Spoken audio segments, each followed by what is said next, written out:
오늘 하나님께서 우리에게 주시는 말씀은 민수기 5장 1절에서 4절의 말씀입니다. 여호와께서 모세에게 말씀하여 이르시되 이스라엘 자손에게 명령하여 모든 나병 환자와 유출증이 있는 자와 죽음으로 부정하게 된 자를 다 진영 밖으로 내보내되 남녀를 막론하고 다 진영 밖으로 내보내어 그들이 진영을 더럽히게 하지 말라. 내가 그 진영 가운데에 거하느니라 하시매 이스라엘 자손이 그같이 행하여 그들을 진영 밖으로 내보냈으니 곧 여호와께서 모세에게 이르신 대로 이스라엘 자손이 행하였더라. 아멘. 오늘도 말씀과 기도를 사모함으로 예배 자리에 나오신 성도님들을 축복합니다. 오늘 하루도 하나님의 은혜로 귀한 하루 되시기를 소망합니다. 오늘 본문은 민수기 5장의 말씀입니다. 앞선 말씀인 민수기 1장부터 4장까지는 백성민, 셈수라는 민수기라는 제목에 걸맞게 백성들의 숫자를 계수하는 내용이었습니다. 민수기 1장부터 4장을 자세히 보면 하나님께서는 단순히 인원이 몇 명인지 궁금해서 계수를 명하신 것은 아니었던 것을 봅니다. 하나님께서는 싸움에 나갈 만한 자, 그리고 회막의 일을 하기 위하여 그 역사에 참가할 만한 자를 계수하길 원하셨습니다. 이 말이 무슨 말이냐면 하나님께서는 이스라엘 백성을 하나님의 군대로 만들고 계시다는 것입니다. 왜냐하면 이스라엘 백성은 약속의 성취를 위해 가나안을 정복하러 가야 하는데 그것은 수많은 싸움을 동반하는 결코 쉽지 않은 일이었기 때문입니다. 이 세상에 많은 집단과 공동체가 있지만 군대는 그 중에서도 특별한 집단입니다. 군인들은 항상 누군가의 생명을 뺏을 수 있는 무기를 가까이 하기 때문에 자칫 잘못하거나 규칙 없이 마음대로 행동하면 우리 편을 죽일 수도 있고 또 한순간 방심하면 적이 공격하는 것을 막지 못해서 모두의 생명이 위기에 놓일 수도 있습니다. 그래서 군대에서는 군율, 군법 또는 계급체계, 질서가 중요하고 때로는 개인의 자유를 통제하는 것도 사회적으로 용인되는 것입니다. 하나님께서는 오늘 그냥 이스라엘 공동체가 아니라 군대를 만드십니다. 그 군대는 하나님이 직접 그 가운데 거하시는 하나님의 군대입니다. 군대이기에 무엇보다 진영의 안위가 중요하겠지요. 그래서 하나님께서는 이스라엘 백성들을 군대로 편성하신 후에 백성들이 지켜야 할 규칙을 주십니다. 쉽게 말하면 군법을 주신 것이죠. 그중 가장 첫 번째가 오늘 말씀입니다. 그것은 바로 정결 유지에 대한 명령입니다. 오늘 말씀에 나오는 정결 규칙이 어떤 것인가 보니까 가장 먼저 부정한 자를 격리하라는 말씀이 나옵니다. 5장 2절 말씀입니다. 이스라엘 자손에게 명령하여 모든 나병 환자와 유출증이 있는 자와 죽음으로 부정하게 된 자를 다 진영 밖으로 내보내되. 이렇게 부정한 사람들을 내보내는 이유는 3절에 이어서 설명되어 있습니다. 하나님께서는 내가 그들의 진영 가운데에 있으니 병자들이 진영을 더럽히게 하지 말라 이렇게 말씀하십니다. 그런데 말씀을 묵상하다 보니 한 가지 불편함이 있었습니다. 아무리 그것이 군대라고 할지라도 사랑 그 자체라고 불리는 하나님께서 약자와 병자를 보호하고 또 품으신 것이 아니라 오히려 그들을 잘라내셨다는 사실이 믿기 힘들었기 때문입니다.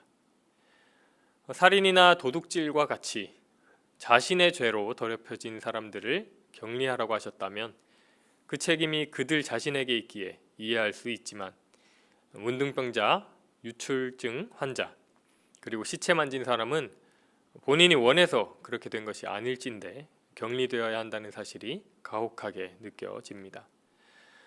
그래서 안타까운 마음으로 격리되어야 하는 세 가지 부정한 사람을 자세히 살펴봤습니다. 먼저 나병 환자입니다.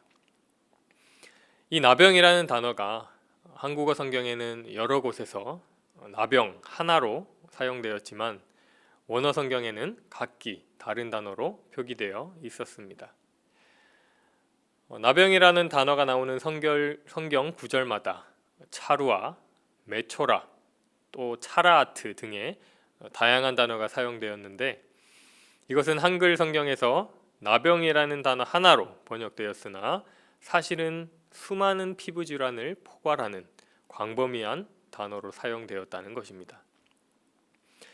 즉 성경에서는 각종 피부 질환, 가죽이나 벽에 생기는 곰팡이에 감염된 경우, 피부가 딱딱하게 굳는 피부병, 피부색을 잃어버리는 백반증, 심지어는 마른 버짐까지 모두 문둥병으로 표기되었다는 것입니다. 이것은 무슨 말이냐면 당시 이스라엘 백성들은 오늘날 한센병이라고 불리는 그 문둥병 환자만을 격리한 것이 아니라 전염의 위험이 있는 악성 피부 질환을 가진 사람들을 격리한 것이라는 말씀입니다. 두 번째로 유출병입니다. 유출병은 흐르다 또는 쏟아져 나오다 라는 뜻에서 파생된 조브라는 단어가 사용되었습니다. 우리는 유출병을 예수님의 옷자락을 만지고 치유받았던 혈루증 여인이 앓던 그 병으로만 생각하기 쉽지만 단순히 병에 의한 자궁출혈만을 말하는 단어가 아니라 무엇인가 몸 안에서 밖으로 흘러나오는 모든 병을 말하고 있습니다. 이런 의미에서 유출병은 임질과 같은 모든 전염성 성병을 포괄하는 단어로 보입니다. 마지막으로 시체를 만진 사람들입니다. 시체를 만진 사람들을 풀어 설명하면 죽은 사람을 만짐으로 인하여 더럽혀진 자라고 할 수 있습니다. 이것은 하나님 앞에서 부정하게 되는 의미도 있지만 위의 내용과 같은 맥락에서 부패한 시체를 통해 병균에 오염될 가능성이 있는 사람을 격리한 것이라고도 볼 수가 있겠습니다.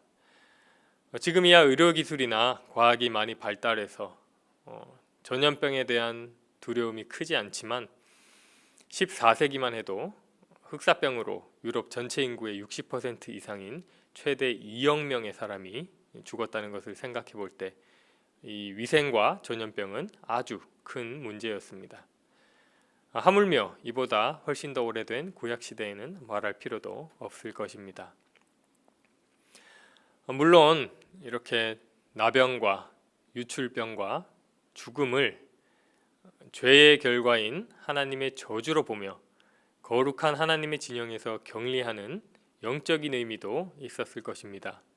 하지만 한편으로는 이렇게 위험한 전염병을 가진 사람들이 전체 구성원들의 생명을 위협하는 것을 막기 위해서 그래서 하나님께서 이 규칙을 주시기도 했다는 것입니다. 비록 하나님께서 병자들이 거룩한 내 진영을 더럽게 하니 밖으로 내보내라고 매몰차게 말씀하셨지만 사실 그것은 모두의 생명을 염려하신 명령이었습니다. 오늘 말씀을 통해 우리가 알 수 있는 것은 하나님께서 주시는 규칙과 규율은 설령 그것이 가혹해 보이고 또 우리 눈에 합리적이지 않아 보일지라도 결국 우리를 위한 것이라는 사실입니다. 강압적으로 약자와 병자를 내치는 것 같은 모습이지만 그 속에 하나님의 사랑이 들어있는 것입니다.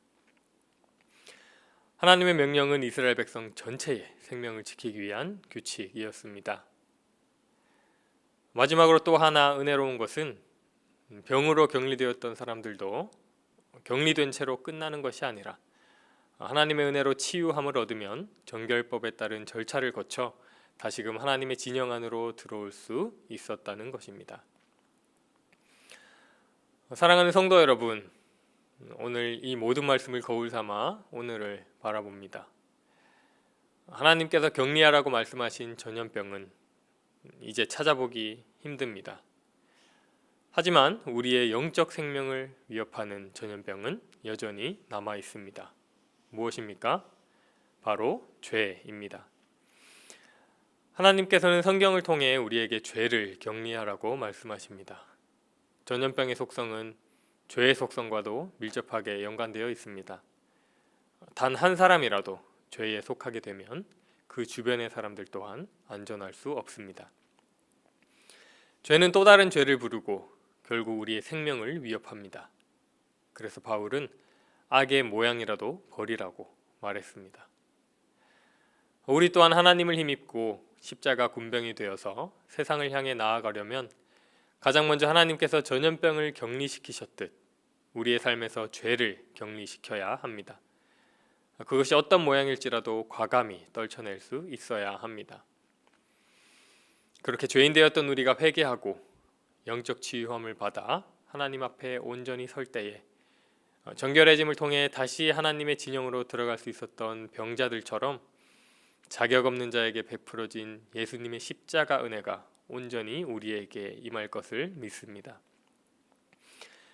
오늘 하루도 하나님의 크신 사랑을 깨달으며 죄로부터 떠나는 여러분이 되시기를 간절히 바랍니다. 함께 기도하겠습니다. 사랑의 주님, 오늘 말씀을 통해 하나님의 사랑을 바라봅니다.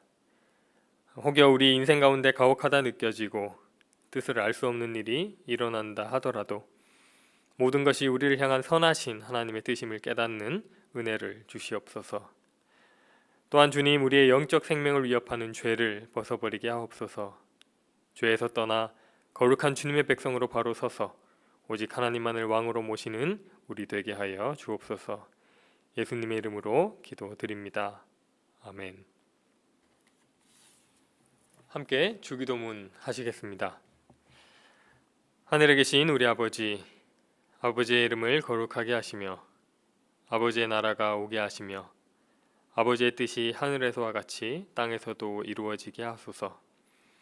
오늘 우리에게 일용할 양식을 주시고 우리가 우리에게 잘못한 사람을 용서하여 준 것 같이 우리 죄를 용서하여 주시고 우리를 시험에 빠지지 않게 하시고 악에서 구하소서. 나라와 권능과 영광이 영원히 아버지의 것입니다. 아멘.